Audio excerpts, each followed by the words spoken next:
I want to enjoy my life. Chances are you can relate to this statement, these statements. Maybe you've said this before. Maybe you feel this way now with what's going on or where you are in life. Maybe you've heard someone else say it. Happiness, I believe, is one of the most mysterious topics or concepts that we know as humans. It's something that so many people chase after or pursue or are in search of, yet so few people seem to ever actually find it or grab a hold of it. Well, this is our topic for today, the mystery of happiness. We're going to delve into some things that will hopefully help you unlock that mystery for yourself and for your life. So, no matter where you are on this journey, whether you feel you have already discovered or found the keys to happiness, whether you feel like you're on the path, but you're somewhat still in the hunt, still searching, or if you feel like you are on the wrong path, going the wrong way, at 100 miles an hour in the complete opposite direction, stay tuned. This video is for you, and you will hear something that will help you on your road, help you unlock this mystery. Hello, everyone. My name is Kenya Ramsey. I help professional career women prioritize self so that they can strengthen their connections with others and live the life of their dreams boldly and on their own terms. Today's topic, as I stated, is happiness. It's a mysterious topic. It's something that many of us chase, but a lot of us just can't quite seem to grasp. Or when we do grasp it, we don't seem to be able to hold on to it, or we feel like we don't hold on to it for a very long time. And so I just want to talk about this a little bit because I came across the video on YouTube and it was called The Secret to a Happy Life. It's on the channel After School, school spelled Skool. And in this video, Harvard professor, Dr. Waldinger, he discusses a study that was conducted at Harvard for over 80 years. It started in the late 1930s and went into at least 2020. The same people, as many that were still living and were able to participate, they tracked these men or these people throughout their lives, asking them about happiness, what contributed, and happiness overall, physical, emotional, well-being, and things like that. What was interesting was at the beginning of the study, the three things that were mentioned by the participants was wealth or being rich, being famous, and also having some type of status within their workplace or within their job.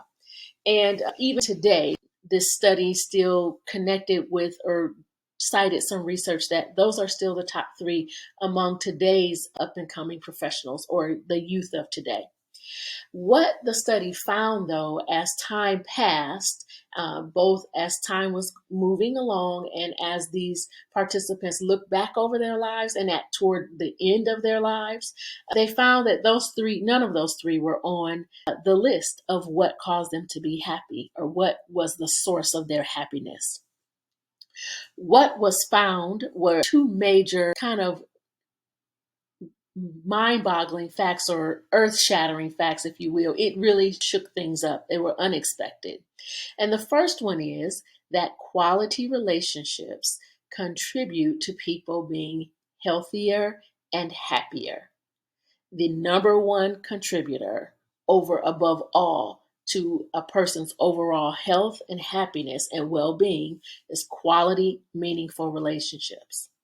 And by relationships, they were defined as family relationships, friendships or friend relationships, and then other supplemental or other additional relationships that go in the under the category of community. So if it's not a family or friendship, then any other relationship would be community.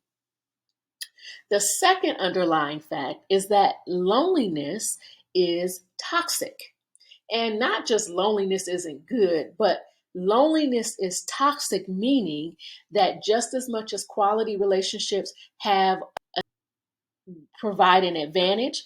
Loneliness is an extreme disadvantage towards someone's health and happiness.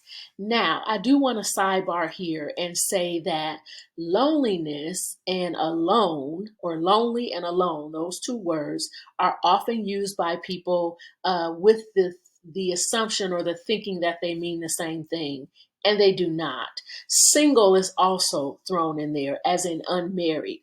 Uh, those three are often used in place of each other, or interchangeably. And I do have another video that will be posting soon about the difference between alone and lonely. So I'm not going to get into that now, but I do want you to look for that. Actually, when I post it, I will connect it to this video. It means isolated. You are completely cut off. And a good example of that is this, or a good visual of loneliness. Someone, is very possible, and it happens, someone could know a lot of people and still be lonely. So knowing a lot of people is popular. Someone could be popular, or they can know a lot of people, well connected, if you want to say that, and be lonely. Someone could be known by a lot of people. A lot of people could know them. Let's say like someone famous or a celebrity. That status of being known by a lot of people, you could have that and still be lonely. Okay. You could even be, or someone could be in a committed relationship. You could be married. You could be committed and exclusive and still be lonely. You could be in a crowded room and be lonely. So it is not the fact of having that relationship or having that status of being a spouse, or having a man, or having a girlfriend. It's not that. It's having a meaningful, it's not just having a relationship, but having a meaningful quality relationship. Meaningful meaning, by definition, a relationship in which both parties are contributing and meeting needs, or helping to meet the needs of the other person well. Okay, so loneliness, just as much again as quality relationships help, or are the primary source or the most important source of being happy and healthy, loneliness takes that away. We women have been conditioned by society and taught to look outside of ourselves for our needs to be met, and to look at the relationships outside of ourselves for a lot of things, for validation, for respect, for a certain level of value. However, because a relationship is an equal exchange, that's not the full picture. Relationships are indeed a very important source of our health and happiness, or a driver. They help drive. However, the one relationship, the foundational relationship, or a foundational relationship this video neglects to mention, is the relationship that each one of us has with our own self. Dr. Miles Monroe said years ago, every relationship is like an omelet, and an omelet is only as good as the two eggs. So if you have a good egg and a bad egg, you have a bad omelet.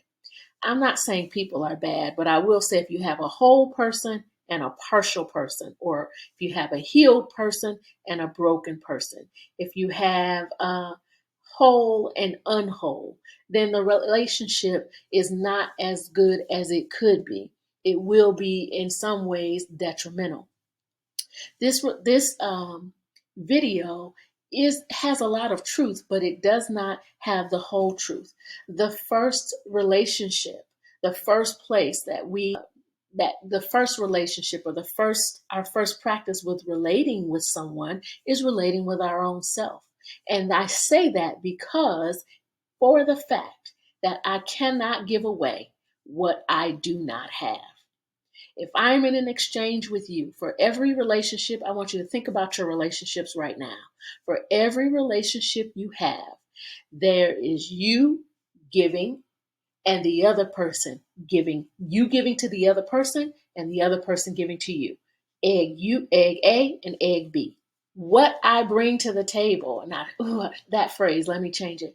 When I present myself to be in relationship, all that I am, all that I have, the love, the honor, the respect, the accountability for myself, that is the foundation from which I can give to you.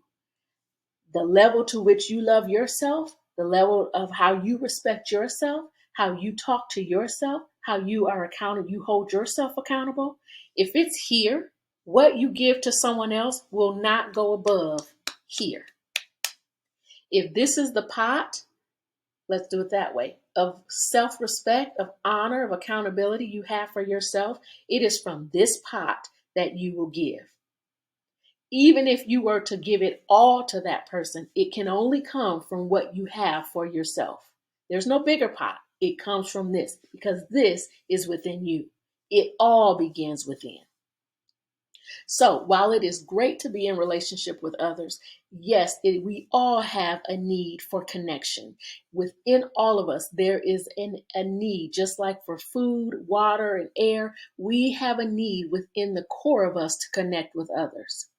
But we must first, in order to bring our best selves to those connections, we must first connect with ourselves. As women, we are taught, conditioned in this society, in many societies, in many societal aspects, we're conditioned to always look outside of ourselves for these things. But instead of looking outside of ourselves, I say it begins within ourselves. And then as I show up for myself within myself, I can show up for the world, fully myself, and then connect with other like eggs to make a good omelet. Experience levels of health and happiness in my mentality, my mental, my physical, my emotional well-being, to reach levels beyond what I know when I am just looking for others to do this for me. Looking to others, it puts the power in another's hands. So if someone else doesn't love me, I'm unloved. And that's not the way that is to be. I am loved first and foremost because I love myself.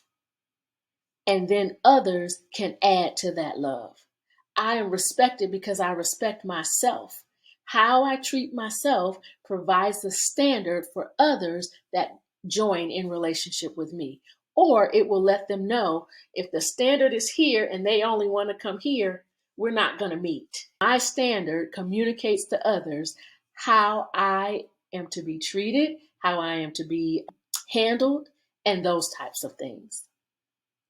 And that is the full picture of this of relationships and the secret, unlocking the mystery of being happy, of living a happy life. Thank you for your time today. Again, that video on loneliness or lonely versus alone, that will be out soon.